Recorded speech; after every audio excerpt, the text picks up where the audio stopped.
राजनीति, स्वतंत्र भारत में राजनीति भाग 2, नियोजित विकास की राजनीति। यहां पर हमारा जो लेसन चल रहा है इसका पाठ नियोजित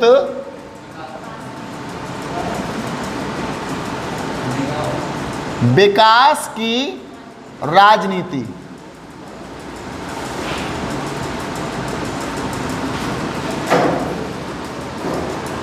तो नियोजित विकास की राजनीति के अंतर्गत आज हम पढ़ रहे हैं औद्योगिकरण की तेज रफ्तार।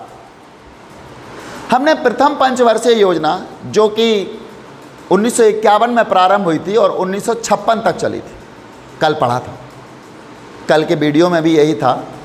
और 1956 तक प्रथम पंचवर्षीय योजना चली थी। तो आपसे हमने कल ये पूछा था कि प्रथम पंचवर्षीय योजना के लक्ष्य क्या थे, प्राथमिकता किसको दी गई थी। तो इसका जवाब था प्रथम पंचवर्षीय योजना में कृषि को प्राथमिकता दी गई थी। कृषि का विकास, कृषि में नए तरीके, नए बदलाव, कृषि क्रांति के लिए बात की गई थी, कृषि उत्पादन बढ़ाना। इसके लिए हमने क्या किया था, हमने भूमि सुधार किया था। भूमि सुधार भी बताया था ना हमने कल। आज प्रथम पंचवर्षीय योजना के बारे में हम आपको एक बात और बताएं। इस पंचवर्षीय योजना में जो नेतृत्व कर रहे थे, इसका योजना बनाई थी, उनका नाम था के.एन. राज। ये एक युवा अर्थशास्त्री थे और इनका मानना था, ये अर्थशास्त्री महोदय का, कि विकास की गति को हमें धीमी धीमी से आगे बढ़ाना है। यदि हम तेज गति से विकास करेंगे तो इससे अर्थव्यवस्था को नुकसान पहुंचेगा। ये प्रथम पंचवर्षीय योजना के लिए उन्होंने नीति बनाई थी। अब होता क्या है,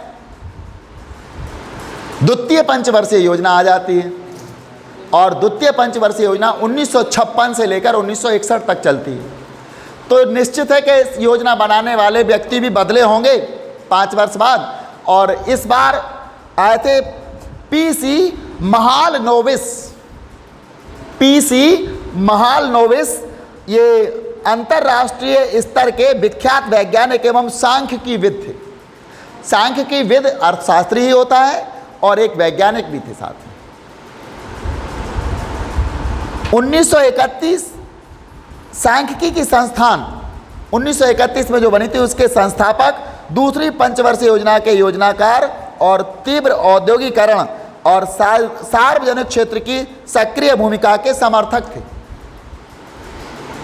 कितना अंतर है दोनों में। पहले जो अर्थशास्त्री थे के.एन. राज जो थे, उनमें और इनमें कितना अंतर है। वो कहते थे अर्थशास्त्र का विकास धीमे धीमे करना है, तेज गति से करेंगे तो अर्थव्यवस्था को नुकसान पहुंचेगा। जबकि ये क्या नाम इनका, पीसी महालनोबिस जो अर्थशास्त्री थे, ये कहते हैं कि विकास की गति कैसी हो, तीव्र हो, विकास तीव्र गति से हो। उनका कहना ऐसा था, उनका यह मानना था कि विकास की गति कैसी हो, तीव्र। तो दोनों में अंतर है। उन्होंने कृषि और कृषि के विकास, कृषि के उत्पादन पर जोर दिया था, भूमि सुधार पर जोर दिया था। और यहां पर ये क्या कहते हैं, इन्होंने औद्योगिकरण पर जोर दिया था कि देश में उद्योग भी लगाए जाए। दूसरी पंचवर्षीय योजना में उद्योगों पर जोर दिया गया था। अगर आप इस प्रकार से इन चीज़ों को समझते रहे तो आपके दिमाग में एक बात घर कर जाएगी कि प्रथम पंचवर्षीय योजना में कृषि विकास पर, उत्पादन पर जोर दिया गया था और भूमि सुधार के कार्यक्रम लाए थे। और इधर दूसरी पंचवर्षीय योजना में औद्योगिक विकास पर जोर दिया गया था। दूसरी पंचवर्षीय योजना में भारी उद्योगों के विकास पर जोर दिया गया। पीसी महालनोबिस के नेतृत्व में अर्थशास्त्रियों और योजनाकारों की एक टोली ने यह योजना तैयार की थी। पहली योजना का मूल मंत्र था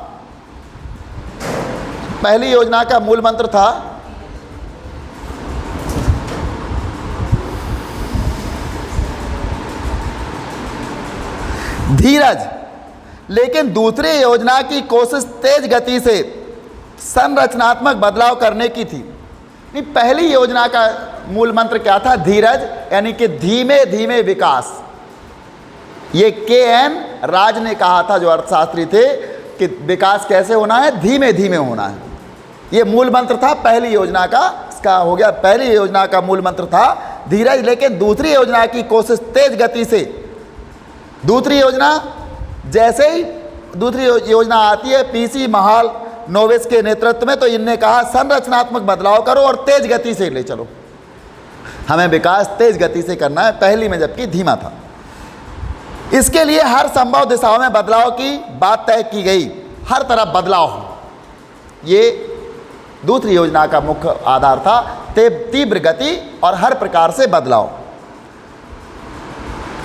इसके लिए हर संभव दिशा में बदलाव की बात की गई थी। सरकार ने देसी उद्योगों को संरक्षण देने के लिए आयात पर भारी शुल्क लगाया। सरकार ने क्या किया? हमारे देश के जो उद्योग थे, उन उद्योगों को संरक्षण देने के लिए, उनको विकास करने के लिए, उन्हें बढ़ाने के लिए क्या किया?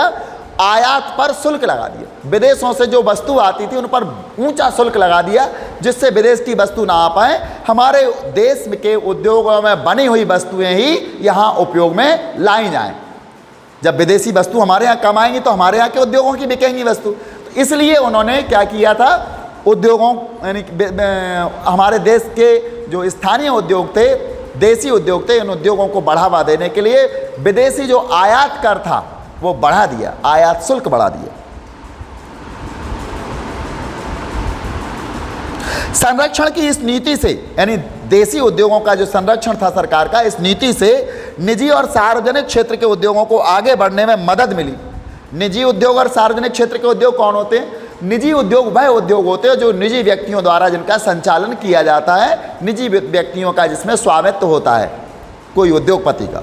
जबकि सार्वजनिक क्षेत्र के उद्योग वो होते हैं जिन पर नियंत्रण सरकार का होता है, उन्हें सार्वजनिक क्षेत्र के उद्योग कहा जाता है। तो सार्वजनिक क्षेत्र के और निजी उद्योग दोनों ही उद्योग आगे बढ़ने लगे थे इसी संरक्षण की नीति के फलस्वरूप। चूंकि इस अवधि में बचत और निवेश दोनों ही बढ़ रहे थे, द्वितीय पंचवर्षीय योजना की जो अवधि थी 1956 से 61 तक, इस अवधि में बचत और निवेश दोनों ही बढ़ रहे थे। जब व्यक्ति के पास बचत होती है तभी वो निवेश करता है। बचत का मतलब हमारी जो आय है उस आय से अपनी आवश्यकता की पूर्ति कर लें, और पूर्ति करने के बाद जो धन बचता है, जो पैसा बचता है, वो उसको बचत कहा जाता है। बचत वो नहीं है कि आपके पास आए 20 रुपए और 20 के 20 रख लिए, भूखे बैठे हैं, कुछ कपड़ा नहीं खरीद रहे, आप अपने लिए कुछ ले नहीं रहे उस पैसे से, सीधा आया और उसको रख लिए, वो बचत नहीं है।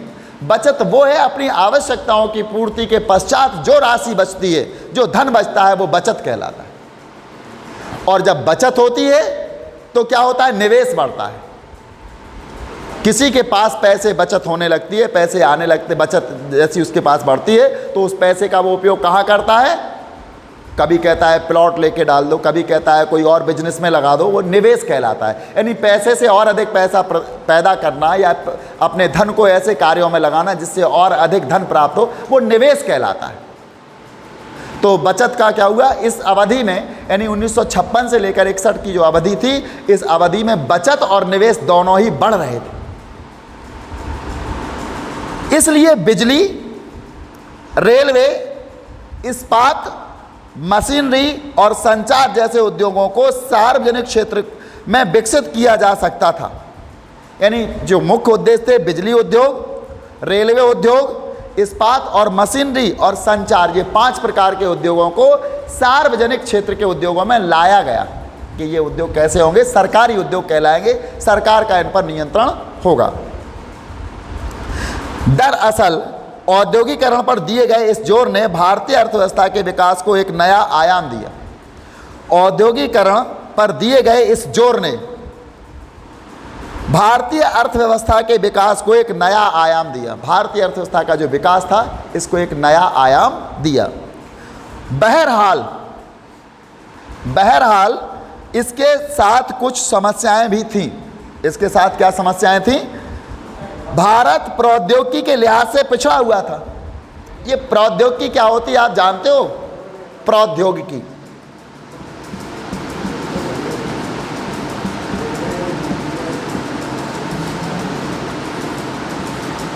ये क्या होती है?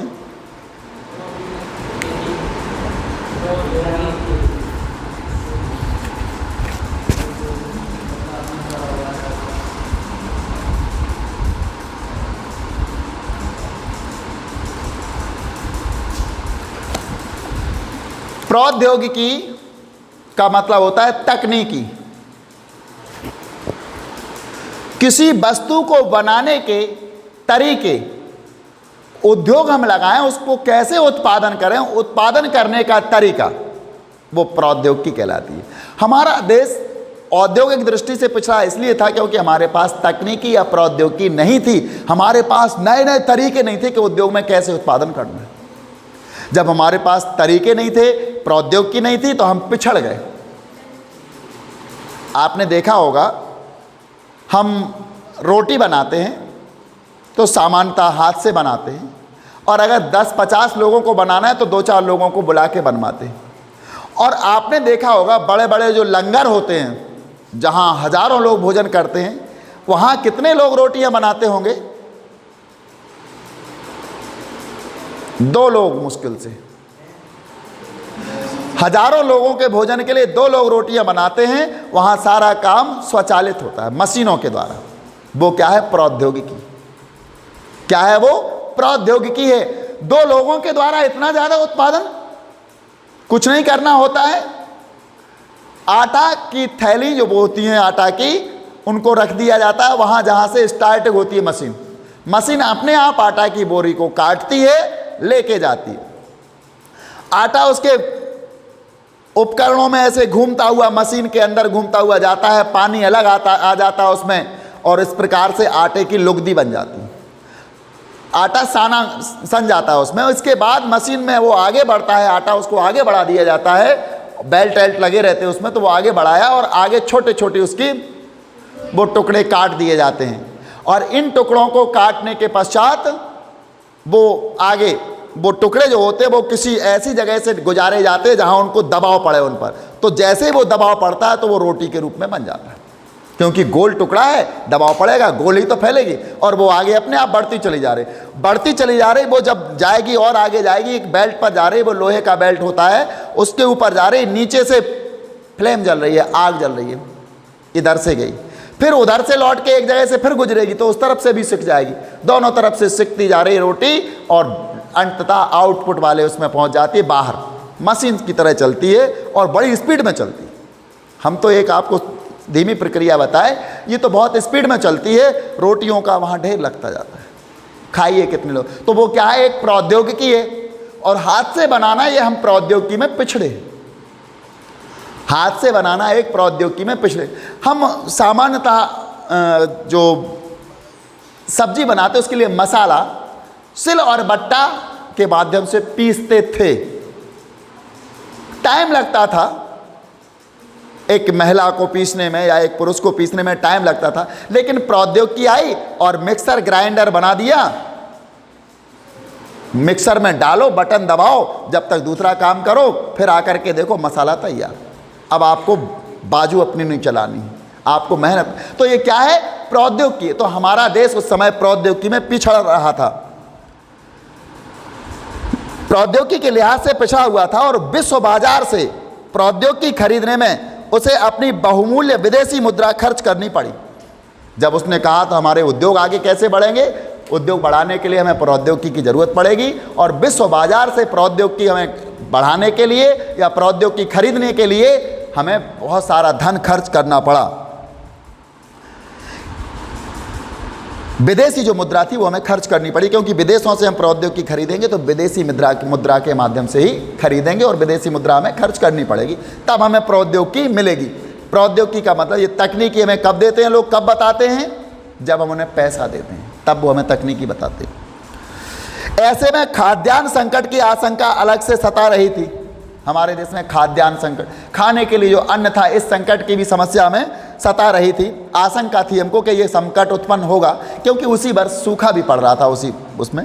भारत के योजनाकारों को उद्योग और कृषि के बीच संतुलन लाने में भारी कठिनाई आई।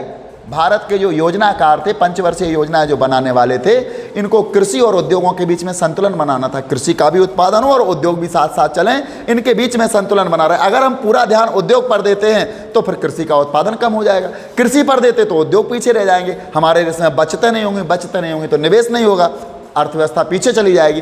तो जो हमारे यहाँ के जो योजनाकार थे द्वितीय पंचवर्षीय योजना के, इन लोगों के सामने सबसे बड़ी समस्या थी कि ये कृषि और उद्योग में संतुलन बनाए रखें, इनमें बैलेंस बना करके रखें।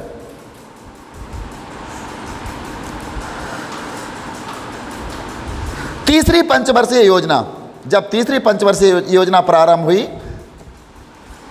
कि कुछ खास अलग नहीं थी, यानी तीसरी पंचवर्षीय जो योजना थी ये किससे, दूसरी पंचवर्षीय से कुछ खास अलग नहीं थी,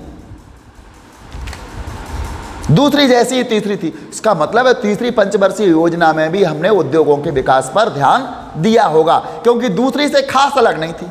दूसरी में भी तीव्र विकास हो रहा था तो तीसरी में भी तीव्र विकास हुआ होगा, दूसरी में भी उद्योगों पर जोर दिया गया तो तीसरी में भी उद्योगों पर जोर दिया गया होगा। आलोचकों ने ध्यान दिलाया है, आलोचक हमारे बड़े अच्छे मित्र होते हैं, जिसके जितने ज़्यादा आलोचक उतने ही ज़्यादा वो सजग रहता है, सचेत रहता है, गलतियां कम होती, सुधार होने लगते हैं उसमें। इसलिए आलोचकों का हमारी सफलता में बहुत बड़ा योगदान रहता है।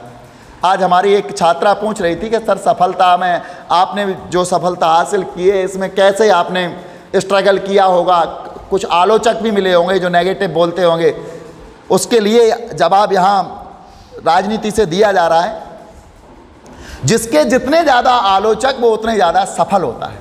आलोचकों के कारण हम सजग रहते हैं, हम गलती ना करते हैं, हम सोचते हैं हमसे गलती ना हो, नहीं तो हमारी आलोचना होगी, और इसी डर से हम अपने आप में सुधार करते जाते हैं और धीरे धीरे हम श्रेष्ठतम व्यक्ति बन जाते हैं, श्रेष्ठतम व्यक्तित्व के धनी बन जाते हैं। किनके कारण? आलोचकों के कारण। इसलिए आलोचकों का भी हमारे लिए बहुत ज़्यादा महत्व होता है। अगर आपका कोई निंदा करने वाला नहीं हो, बुराई करने वाला नहीं हो, तो कैसे पता चलेगा कि आप बुरा कर रहे हैं या अच्छा कर रहे हैं? तो आलोचकों ने क्या किया? आलोचकों ने ध्यान दिलाया है कि इस समय से योजना की रणनीतियों में सीधे सीधे शहरों की तरफदारी होती नजर आती है।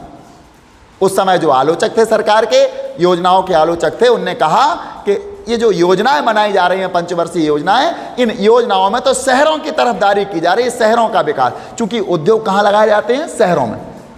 तो उनने सोचा आलोचकों ने कि ये उद्योग शहरों में लगा रहे, उद्योगों को बढ़ावा दे रहे हैं, तो यहाँ उद्योगों की तरफदारी की जा रही है, शहरों की तरफदारी की जा रही है, शहरों के विकास की तरफदारी की जा रही है, ग्रामीण विकास की बात नहीं की जा रही इन योजनाओं में। ये आलोचकों ने कहा था, क्योंकि ग्रामीण विकास की बात आती तो कृषि पर होती, कृषि पर ध्यान नहीं दिया तो आलोचक कहने लगे कि ये शहरों की तरफदारी करने वाली योजनाएं हैं जो शहरों में उद्योग लगा रही हैं।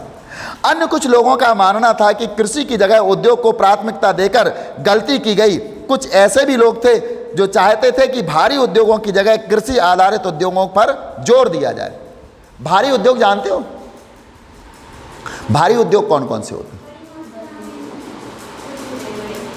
सबसे पहले आता है भारी उद्योग में लोहा एवं इस्पात उद्योग, लोहा और इस्पात उद्योग, कल पुर्जे बनाने वाले, सीमेंट उद्योग है, भारी और बृहत उद्योग भी इसी श्रेणी में आते हैं। तो भारी उद्योग में लोहा इस्पात उद्योग हैं, सीमेंट उद्योग हैं, और इसके बाद बृहत उद्योगों में आ जाते हैं सूती वस्त्र उद्योग है, जूट उद्योग है, चीनी उद्योग हैं, ये सब बृहत उद्योगों में आते हैं। कपड़ा उद्योग है, ये बृहत उद्योगों में आते हैं। तो भारी उद्योगों के, कृषि और भारी उद्योगों पर जोर दिया जाए, ऐसा लोग मानते थे। यहाँ अब मुख्य विवाद हम पढ़ेंगे, इससे पहले हम देखेंगे विकेंद्रित नियोजन। विकेंद्रित नियोजन, देखिए केंद्रित नियोजन का मतलब होता है सेंट्रलाइज प्लानिंग, केंद्र के लिए योजनाएं बनाना, ये केंद्रीयकृत नियोजन होता है। और विकेंद्रित का मतलब होता है डिसेंट्रलाइजेशन, डिसेंट्रलाइजेशन विकेंद्रित। अब हम आपको बता देते हैं, यहां इस संस्थान पर सारी शक्तियां हम अपने पास ही रखें तो शक्तियों का क्या हो रहा है? सेंट्रलाइजेशन, केंद्रीयकरण, और हम बांट दें। इस काम के लिए आप उनसे मिलिए, इस काम के लिए वो सर से मिलिए, आप अलग अलग काम अलग अलग लोगों को हम इसमें नियुक्त करके रखें, उनको अलग अलग शक्तियां दे रखें। तो इसका मतलब हुआ हमने शक्तियों का क्या कर दिया? विकेंद्रीकृत कर दिया है। तो यहाँ पर ये टॉपिक है विकेंद्रित नियोजन। हमारा जो उस समय जो नियोजन हुआ था, प्लानिंग हुई थी, जो विकेंद्रित थी। विकेंद्रित मतलब केंद्र तक नहीं थी, बांट दी गई थी इसको। नियोजन को कैसा किया था? बांटा गया था औद्योगिक क्षेत्र, कृषि क्षेत्र इत्यादि में। जरूरी नहीं है कि हर नियोजन केंद्रीयकृत ही हो। ऐसा भी नहीं है कि नियोजन का मतलब हमेशा उद्योगों और बड़ी बड़ी परियोजनाओं से ही लगाया जाए। केरल में विकास और नियोजन के लिए जो रास्ता चुना गया उसे केरल मॉडल कहा जाता है। ध्यान से सुनना आप लोग, इसको नोट भी कर लेना। केरल में विकास और नियोजन के लिए जो रास्ता चुना गया उसे केरल मॉडल कहा जाता है। इस मॉडल में शिक्षा, केरल मॉडल में शिक्षा, स्वास्थ्य, भूमि सुधार, कारगर खाद्य वितरण और गरीबी उन्मूलन पर जोर दिया जाता रहा है। केरल में प्रति व्यक्ति आय अपेक्षाकृत कम है और यहाँ औद्योगिक विकास की तुलनात्मक रूप से कमजोर रहा है। यहाँ विकास दर भी कम है और औद्योगिक विकास भी यहाँ तुलनात्मक रूप से कम रहा है। इसके बावजूद केरल में साक्षरता प्रतिशत 100% है। इन सब के बाद भी, यानी यहाँ औद्योगिक विकास भी नहीं हुआ है, फिर भी वहाँ साक्षरता 100% है। आज का ऐसा राज्य है केरल जहाँ साक्षरता 100% है। आयु प्रत्याशा बढ़ी है। आयु प्रत्याशा क्या होती है? जन्म के समय जिस व्यक्ति के बारे में जो आयु की हम कल्पना कर लेते हैं वो आयु प्रत्याशा या जीवन प्रत्याशा कहलाती है। जैसे हमारे देश में सामान्यतः 60 वर्ष की आयु मानी जाती है कि 60 वर्ष तक तो कम से कम कोई जीवित रहेगा। अब वो 50-55 पे पहुंचता है तो वो 70 की सोचने लगता है, 70 पे पहुंचने लगता है तो 80-85 की सोचता है, और 85 की सोचता है तो कहता है भगवान 15 साल और तो पूरा शतक लग जाए। लेकिन जन्म के समय हमारे यहाँ कॉमन जो आयु है, कॉमन जीवन प्रत्याशा है, वो 59 वर्ष कुछ है, 60 वर्ष के समथिंग हम मान लेते हैं। जैसे जैसे स्वास्थ्य सुविधाएं बढ़ रही हैं, नए नए चिकित्सा क्षेत्र में आविष्कार हो रहे हैं, तो जीवन प्रत्याशा और बढ़ती जा रही है। महामारियों पर नियंत्रण होता जा रहा है तो जीवन प्रत्याशाएं बढ़ती जा रही हैं। और वहाँ शिशु मृत्यु दर, मातृ मृत्यु दर और जन्म दर भी कम है। वहाँ केरल में शिशु मृत्यु दर, बच्चों की मृत्यु 1 साल में, माताओं की मृत्यु 1 साल में, और जन्म दर भी वहाँ कम है। 1 साल में जन्म लेने वाले बच्चों की संख्या भी कम है। केरल में लोगों को कहीं ज़्यादा चिकित्सा सुविधा मुहैया है। वहाँ के लोगों को ज़्यादा चिकित्सा सुविधा मुहैया है, इसलिए वहाँ पर जीवन प्रत्याशा ठीक है, शिशु मृत्यु दर कम है, मातृ मृत्यु दर कम है और जन्म दर भी वहाँ कम है। 1987 से 91 के बीच सरकार ने नव लोकतांत्रिक पहल नाम से अभियान चलाया। इसके अंतर्गत विकास के अभियान चले। इन अभियानों की रूपरेखा इस तरह बनाई गई थी कि लोगों को स्वयं से भी नागरिक संगठनों के माध्यम से विकास की गतिविधियों में सीधे शामिल किया जा सके। केरल में इस बात के भी प्रयास किए गए कि लोग पंचायत, प्रखंड और जिला स्तर की योजनाओं को तैयार करने में शामिल हों। ये था विकेंद्रित, यानी लोग पंचायत के लिए योजनाएं बनाएं, लोग जिले के लिए योजनाएं बनाएं, विकास खंड के लिए योजनाएं बनाएं। तो यहाँ क्या हुआ? नियोजन का विखंडन होता है। हमारा अगला होगा मुख्य विवाद, इसको अगले वीडियो में हम डालेंगे। कुछ आंकड़े भी हम आपको देंगे।